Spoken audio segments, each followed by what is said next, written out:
Hi everyone, happy Thursday. I hope you're doing well. I wanted to chat today about liver health. So a number of you in the group have mentioned some of your health concerns include things like migraines, skin breakouts, hot flashes, difficult periods, overall irritability. And so conditions like these are generally related to the liver. It might not just be the liver, but the liver is likely playing some kind of role here. And often they're related to conditions where there's too much heat in the liver, or there's congestion in the liver, or there's toxicity in the liver. And your liver, just to break down that organ a little bit, your liver manages a lot. It's kind of like a grand central station in the body. And basically everything that we take in, the liver plays a role in sort of filtering. It has that name, the liver, for a very good reason. It's critical to your life. And so whenever we're overextending ourselves or taking in too much, we are taxing the liver in one way or another. So your liver manages a lot, like I said. These things include fat metabolism, hormone production, filtering toxins, contributes to your immunity through that filtration of toxins. It supports the immune system. It also filters and builds the blood, so it breaks down your old red blood cells. It generates the new red blood cells. It produces certain proteins for the blood. And it's also involved in storing and releasing glucose, among other things. These are kind of like the major highlights. So how does the liver get impaired or challenged? Generally, the common causes of liver issues are weak digestion. So your food isn't getting broken down properly and it's not being, delivered into the blood in an optimal way, like a clean dose of nutrients are not being delivered into the blood. It's kind of like this murky mix of nutrients and some of the gunk that ideally your digestion would filter out. So if you have digestive issues, really important to address them for your overall health and particularly for your liver health. Excess heat is also going to affect the liver negatively. So excess heat from exposure to the sun, working or living in an overheated place, overexertion, so working too hard or exercising too intensely, all of those are going to generate a lot of heat. And then food and drinks that generate a lot of heat, really spicy, pitta aggravating foods and drinks. And we'll break down a little bit more what an optimal diet looks like for supporting your liver health. So poor diet, obviously a factor that can contribute to weakening your digestion. It can also, contribute to excess heat in the body. So taking a lot of spicy foods and drinks, too much fatty food. The liver governs fat metabolism, like I mentioned. And so when we eat a lot of fatty fried food, the liver has to work overtime on that. Processed food is another one that can factor into liver impairment because processed food tends to have more additives, chemicals, non-food, non-nutritious factors in there that then the liver has to kind of pull those out and filter them from the blood. So going for, the most wholesome, clean, organic food that you can afford and have access to is really good for your liver health. Alcohol is another big factor that can impair your liver. So alcohol abuse, regular alcohol use, all of those are going to be taxing to the liver because you're basically introducing a toxin into your body. And so along with alcohol, drugs, recreational drugs, and even, supplements and medicines that you take, all of that has to be digested by the liver in most cases, in almost a lot of cases. Some medicines may not be digested directly by the liver, but like I said, pretty much anything that comes into your body, the liver has to process it at some point. So, taking medicines that are appropriate for you and necessary, good for your overall health, definitely, something to do. However, what I've seen with a lot of clients is they just pile on the supplements and herbs. I read one article about this and I saw, my friend said they felt better with this and I heard this was good for this. And so I'm just taking all these things and nobody ever really told me to take them. And I don't even know all the reasons why I'm taking them, but I've just got this giant collection of expensive supplements on my counter that I, pop the pills every morning. That's taxing on your liver. That can, contribute to liver impairment, taking more supplements than you need. And I had an interesting recent case study of a client who was struggling with vitiligo. And it had gotten really bad over the past 2 years. It's something she's had her whole life, but it was really ramped up. And so we looked at, what seemed to spark it was a hormone fertility treatment that she underwent. And then we looked at her diet and her supplements, and she was taking so many supplements, a ton of them. And her diet was also really rich in fatty foods, a lot of dense proteins, just by themselves, kind of like a paleo type diet. And we simply removed most of the supplements, just kept the ones that, were recommended by her doctor, and brought in a lot more green vegetables into her diet. And she noticed a marked change in that vitiligo. So, things that we think are healthy, overdoing it on those, they can be toxic to the body. Toxic exposure, that brings me to next. So toxic exposure through your food, pesticides, food additives, that kind of thing, food colorings. There's so much junk in food these days. It's really, really important to read all the ingredients of all the food that you buy. And if you don't recognize most of the things on the ingredient list, don't buy it. Because it's shocking now. Even the stuff that's organic and you're getting it at a reputable health food store, it can still have a lot of crap in it. So read your labels and be scrutinous about that. Toxic exposure you can also get through your environment, through your living conditions, through chemicals you use in your house, soaps, shampoos, laundry detergent, fabrics that you wear. Now there's this whole fast fashion industry, and there's a lot of cheap dyes and fabrics and things like that you might not think about. Oh, I'm ingesting toxins through this, but these fabrics sit against your skin, your largest organ, all day long. And there's definitely a give and take there. Your skin absorbs. And the skin is very intimately connected to the liver. So, be scrutinous about those as well. There's also, emotional toxicity, toxic relationships, toxic people that may be affecting you.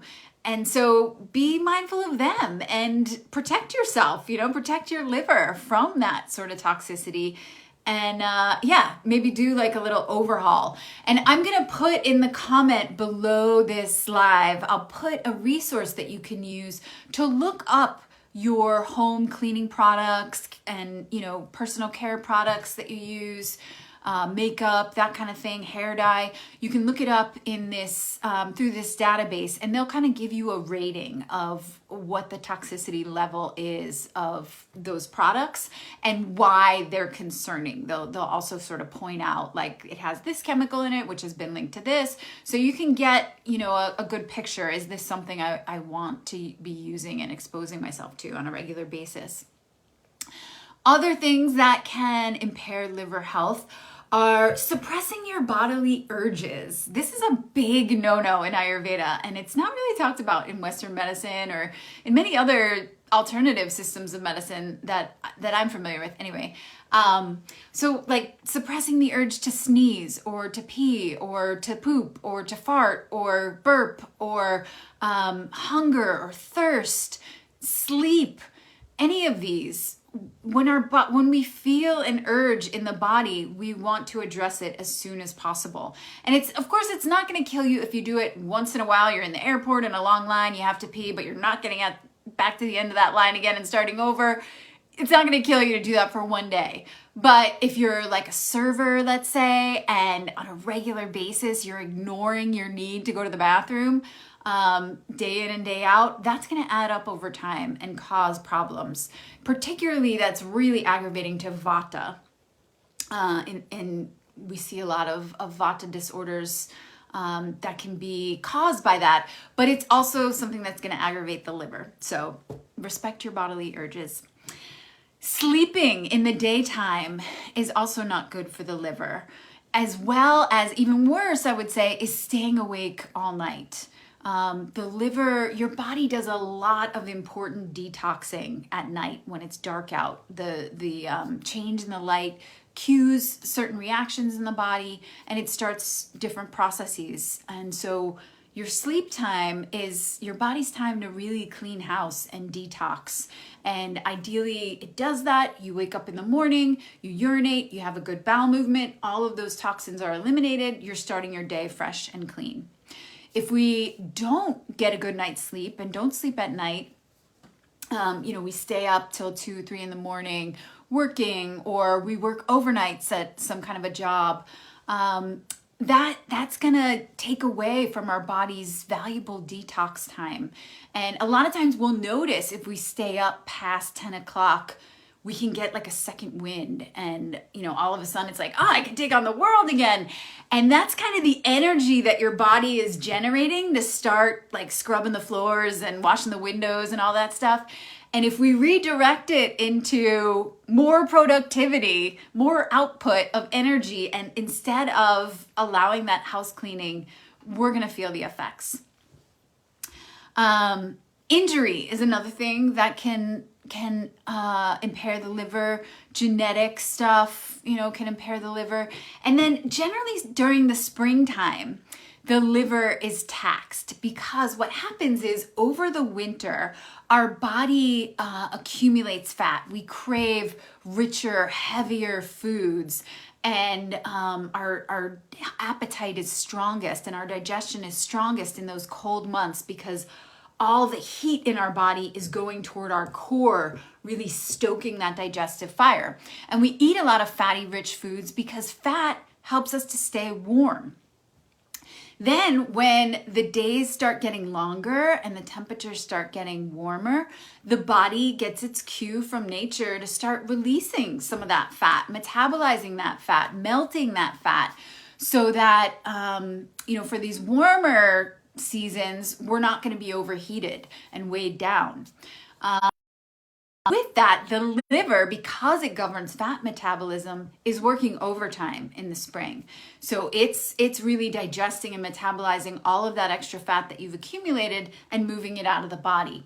And so that's why around springtime, a lot of folks will notice things like spring allergies or skin breakouts, feeling sluggish, and maybe some changes in their bowel movements. Sorry about that. My internet, for some reason, paused there, but jumping right back to it. So springtime is another time where you want to give your liver a little bit of extra love. So signs of a healthy liver include things like clear skin, clear eyes, sleeping well, no body odor, no bad breath, sexual health. So for women, you've got a regular menstrual cycle. Periods are easy, maybe you're a little tired and feel a little depleted, but you're not experiencing intense pain, headaches, cramps, that kind of stuff. You have regular cycles and they're healthy. You've got good fat metabolism, so you're not, dealing with things like high cholesterol, high triglycerides, being overweight, that sort of stuff. And you've got a sharp, clear mind. Your intellect is optimized. The liver also plays, sorry about that. The liver is intimately connected to the mind and the eyes and the skin. Okay. Those of you hanging in there with me, I'm so sorry about, I don't know, I always do my broadcast from here and it's not usually an issue, but I just turned my personal hotspot on, so hopefully that takes care of whatever's causing this to glitch out. So signs of a healthy liver, just went over that.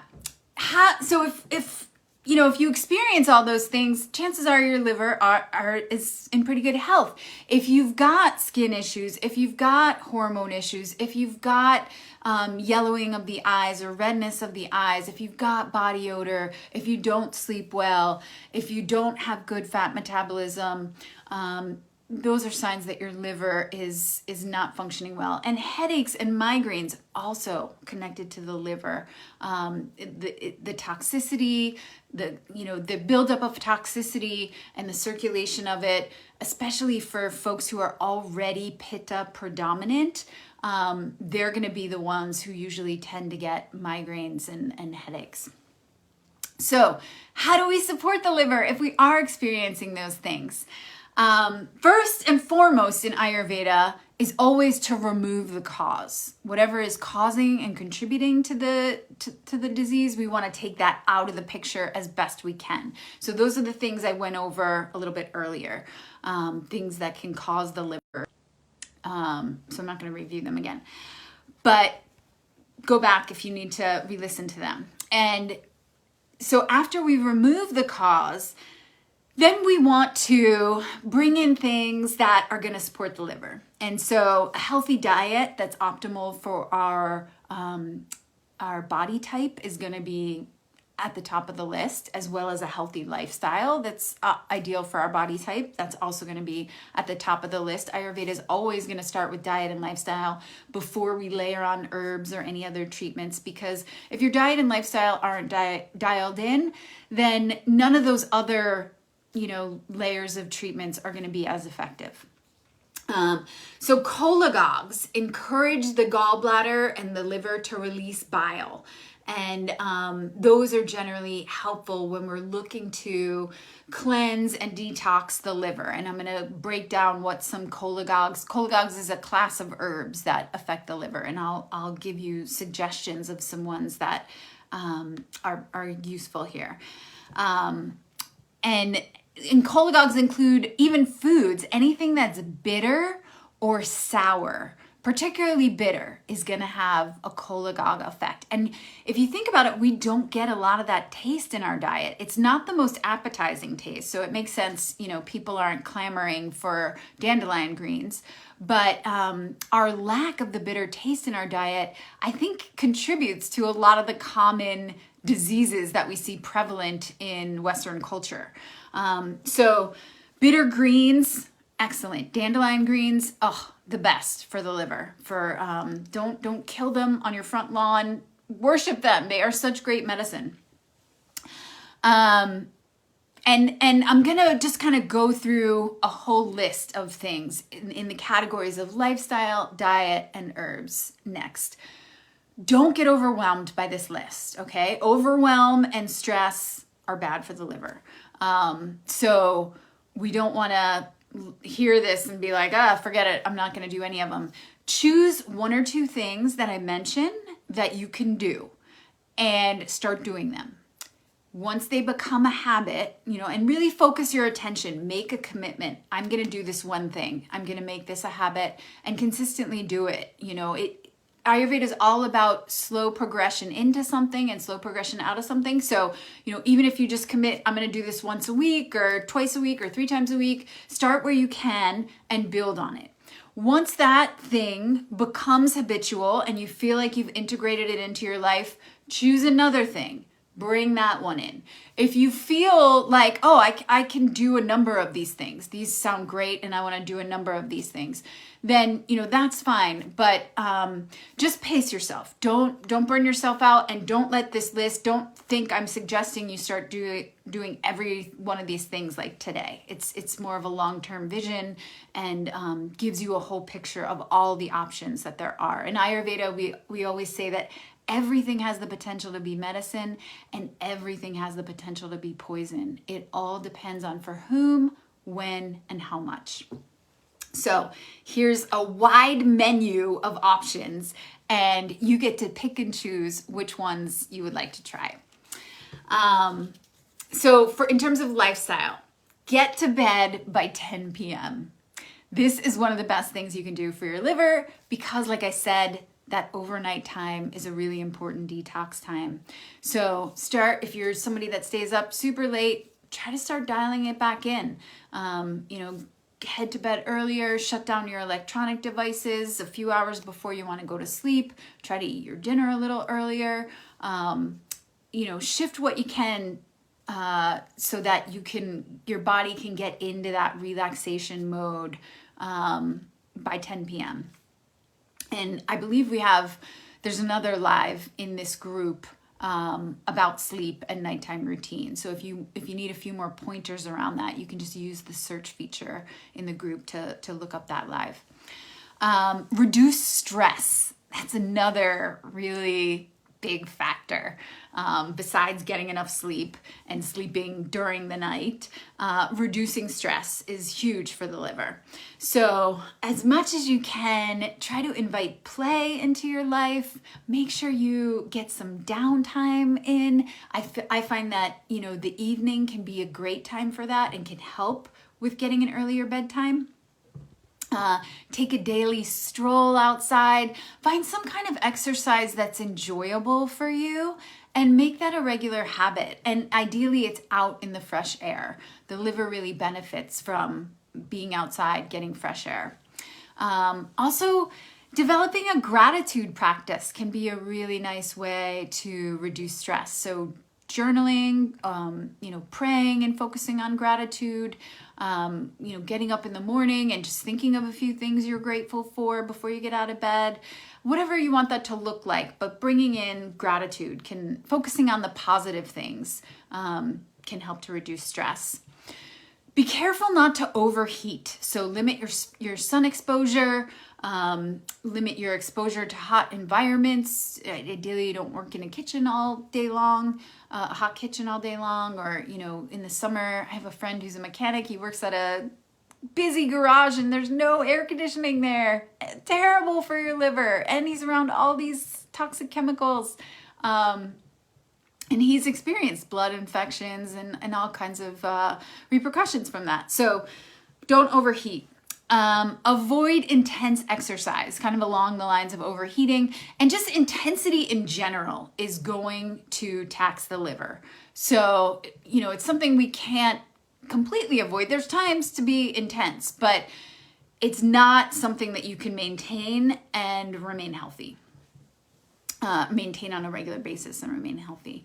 Avoid hot, extreme emotions like anger. And this has a lot to do with your relationships and who you let into your life. And, the people that are just, they're going to frustrate you on a regular basis. You're not compatible with them. If you can, do your best to limit your interaction with them and create good boundaries for yourself so that you're not stuck in these negative emotions. Also when there is liver weakness, we want to be mindful, about sexual activity and limit that some. We don't want to overexert ourselves in terms of sex. And then the final lifestyle tool for supporting the liver is breath work. So pranayama, it's called in yoga and Ayurveda, and it basically means control of the breath, has a great effect on the liver, because the liver is, in traditional Chinese medicine, they call the liver the free and easy wanderer. And it's responsible for the free and easy flow of life force throughout the body. And Ayurveda would agree. And prana, your breath, loosely translated as your breath, it's not a great translation. Prana is more than just your breath, it's your life force. But so the free and easy movement of that life force throughout your body is really supportive to the liver. If we get constriction somewhere, holding, tenseness, blockages, that life force gets stuck, it's taxing to the liver. So when prana moves smoothly, it's easy. It's easy on the body and supports the liver. So what we can do is do some alternate nostril breathing. Is a simple pranayama, good for all body types, generally speaking. There's a demo for that in the group here. I did a live demo. And you could do it for as little as 2 minutes, as long as 15 minutes. I recommend doing it first thing in the morning on an empty stomach to kind of set the tone for your day. You can also do it in the evening before bed to kind of wind down. It's really supportive to the nervous system, and it just helps you to get things flowing, get that flow moving. Bring awareness to your breath. There's also another practice that I really like. I call it breath flossing, where you basically just trace the movement of breath in your body. You just kind of lay on a yoga mat and do some deep breathing and send your breath into different parts of your body consciously to look for any tension or holding there and gently work to open that up. And I have an audio recording of that I will try to post as a comment under this live. I'm not sure if I can post an audio comment. Or else I'll upload it to the group. I'll do my best to get that on here. But yeah, just tracking the flow of your breath and noticing any places in your body where the breath gets stuck or you feel kind of holding, constriction, obstruction, heaviness, any of that, and really consciously working to open those areas up a little bit. Diet. So I'm going to start with all the don'ts of the dietary stuff, and then I'll move into the do's. Because a lot of times with diet and optimizing our digestion, we think, I need to add more things in. I need to eat more kale. I need to take, digestive supplements. I need to drink this herbal tea or try this smoothie mix. And a lot of times what your digestion could really benefit from is more removing things and just kind of protecting it. Let it do its thing. Just respect it and protect it. So these are some of the things you can do to respect and protect it. Don't overeat. Only eat until you're full. Ideally, only eat when you're hungry. Don't overdo it. Avoid spicy stuff. So really hot, spicy food or drinks. Avoid excess salty stuff. Avoid fatty fried food. Nightshades are another one. Nightshades they have more toxicity than other vegetables in them. And so if you're already dealing with liver issues, it's a good idea to just eliminate them. Nightshades include tomatoes, eggplant, peppers, and white potatoes. So if you are wanting to support the liver, probably take those out for a while. Not necessarily forever, but for a while you're getting it back into good shape. Avoid snacking. Eat, your 3 meals a day when you're hungry. Just eat until you're full. Try not to snack throughout the day. That weakens digestion. Limit sweets and processed foods. So sugary stuff, processed stuff, like I said, generally has chemicals and additives we don't want. White flour, white sugar, dairy, especially cheese and ice cream. These are really fatty, rich foods, the dairy anyways. And so those are hard for the liver to digest. And white flour too can kind of gunk up the liver, gunk up your digestive tract and affect the liver. So limiting those. Hydrate. So here's the do's. Hydrate well. Drink when you're thirsty. don't hydrate well doesn't mean make sure you drink an entire gallon of water every day, even if you're not thirsty at all. Ayurveda is not a fan of just guzzling tons of water, but make sure that when you are thirsty, that's a natural bodily urge, that you drink water or some appropriate drink. But yeah, keep yourself hydrated. Cholangic foods, so bitter greens like dandelion, arugula, lettuce, chard, collards. Beets are great for the liver. Raw beets, I like to grate them on top of my salad or in wraps when I make them. Lemon is a nice sour. You can have like lemon water in the morning to give yourself a nice little gentle liver cleanse. Vinegar, apple cider vinegar in particular, using that in like your salad dressings, maybe pouring a little bit, garnishing your food with a little bit on top. Favor light foods, right? The liver, like I said, it has to digest all the heavy fatty stuff. So light foods like barley, red lentils, fiber, coconut water, raisins, whole grains, legumes, vegetarian kind of diet. Not that you can't ever eat meat, but eating meat at every meal, that's a little heavy and rich for the liver. So lighter foods while you're trying to kind of support it, cleanse, detox. And then digestive spices like ginger and cilantro, using those generously in your cooking. Garlic is another nice one. And cilantro, I like to just put it on top of everything as a garnish, all my savory meals. And then herbs. So like I said, the most important thing here is take only what you need when it comes to herbs and supplements. Don't overdo it with them. Digestive herbs are great because optimal digestion is going to make the liver's job easier. So ginger, black pepper, cilantro, garlic, all great herbs, onion, all great to add into your cooking to support healthy digestion. You want to, and any other digestive herbs that are appropriate for your body type. The ones that I listed are generally good for everyone. Pitta types will want to be careful with too much black pepper and garlic, but they're generally good for everyone. And then, depending on what your body type is and what you have going on, there's probably other specific digestive herbs that could be supportive to you. And if you're interested in getting a plan that's really, tailored to you specifically, reach out and we can set up a one-on-one consultation, and I'm happy to really dive into what you've got going on and how Ayurveda can help you specifically. Other great herbs for the liver include aloe vera gel. Now this one is going to be really beneficial with hormonal stuff, with hot flashes, difficult periods, migraines around your period, that kind of thing, because aloe has an affinity for the female reproductive system. And so you can find aloe vera gel at most health food stores now. I like Lakewood organic aloe vera gel is what I usually get. It comes in a glass jar, it's organic. And I just take a swig of it in the morning, and then maybe in the evening in the afternoon, like between 2 and 4 p.m.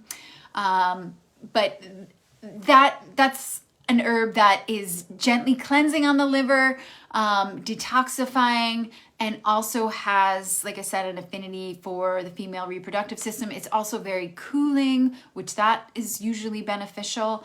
And so for hot flashes, great herb to experiment with, generally speaking. Again, I'm giving all these recommendations. They're very general. So, you specifically, there might be other nuances that need to be considered. And of course, you want to do your own research and make sure any herb is appropriate for you.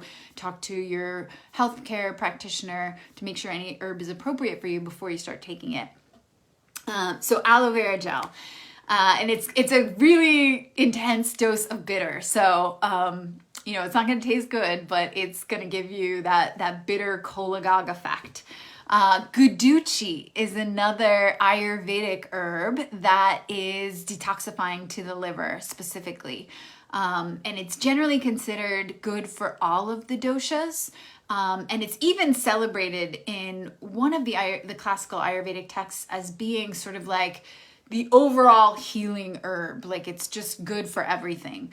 And so guduchi would be, it's Guduchi.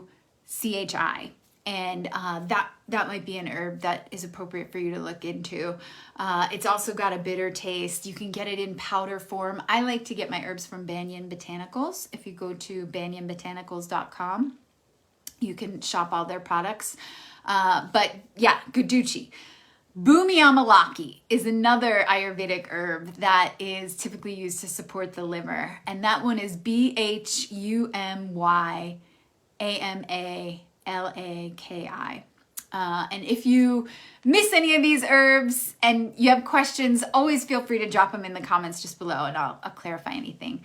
But that one, it also has a really nice cleansing effect on the liver and particularly good if someone has constipation also.